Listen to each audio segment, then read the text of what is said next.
কয়েকদিনের টানা বৃষ্টি ও পাহাড়ি ঢলে নদ নদীর পানি বাড়ছে, প্লাবিত হয়েছে নিম্নাঞ্চল। পাহাড় ধসের ঘটনাও ঘটছে। ব্রাহ্মণবাড়িয়ার আখাউড়ার 10টি গ্রাম প্লাবিত। এদিকে মৌলভীবাজারে ধলাই নদীর ভাঙন আতঙ্কে উদ্বেগ উৎকণ্ঠায় দিন কাটাচ্ছেন হাজার হাজার মানুষ। প্রতিনিধিদের তথ্য ছবিতে দেখুন ডেস্ক রিপোর্ট।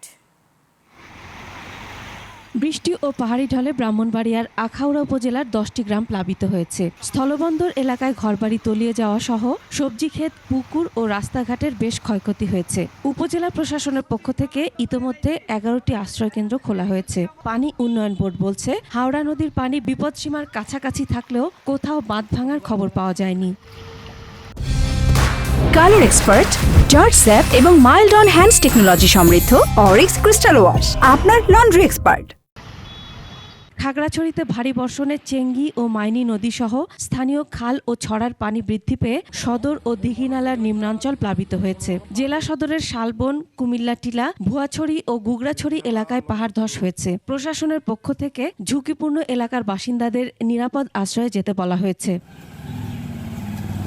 বৃষ্টি ও উজান থেকে নেমে আসা পাহাড়ি ঢলে মৌলভীবাজারের খরস্রোতা ধলই নদীর বাঁধ ভাঙন আতঙ্কে দুই পারের বাসিন্দারা। শুষ্ক মৌসুমে নদীটি শান্ত থাকলেও বর্ষায় হয়ে ওঠে খরস্রোতা। প্রায় বছরই নদীর পাড় ভেঙে তলিয়ে যায় বিস্তীর্ণ এলাকা।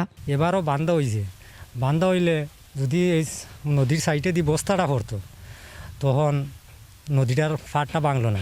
বিগত বছরের ক্ষতি কাটিয়ে উঠতে পারেননি অনেকে। তার উপর এই বর্ষায় নতুন আতঙ্কের দিন কাটাচ্ছে দুই পারের মানুষ। উঠাউতি এনডিআর পানি আইছে, উঠাউতি এনডিআর পানি আইয়া গড় দরজা ছাড়াইয়া লইয়া গেছে। আর পানি উন্নয়ন বোর্ড বলছে, ধলই নদীর 8 থেকে 10টি স্পটে ঝুঁকি রয়েছে, তবে বরাদ্দ না পাওয়ায় কাজ করা সম্ভব হচ্ছে না। ধলাই নদীতে মোটামুটি ধরেন এখন প্রায় 8-9টা জায়গা ঝুঁকিপূর্ণ আছে। এইগুলো জায়গায় আমার বরাদ্দ চাইছি, এখন পর্যন্ত বরাদ্দ আমরা পাই নাই। তো যদি ইমার্জেন্সি বেসিসে যদি করা যায় সেই ব্যবস্থা আমরা করতেছি। ভাঙনের ঝুঁকিতে কমলগঞ্জ উপজেলার ইসলামপুর, মাধবপুর, মুন্সিবাজার, রহিমপুর ও কমলগঞ্জ সদর ইউনিয়ন এবং কমলগঞ্জ পৌরসভার একাংশ। মাসুম আল ইসা, ডেস্ক রিপোর্ট, 21 টেলিভিশন।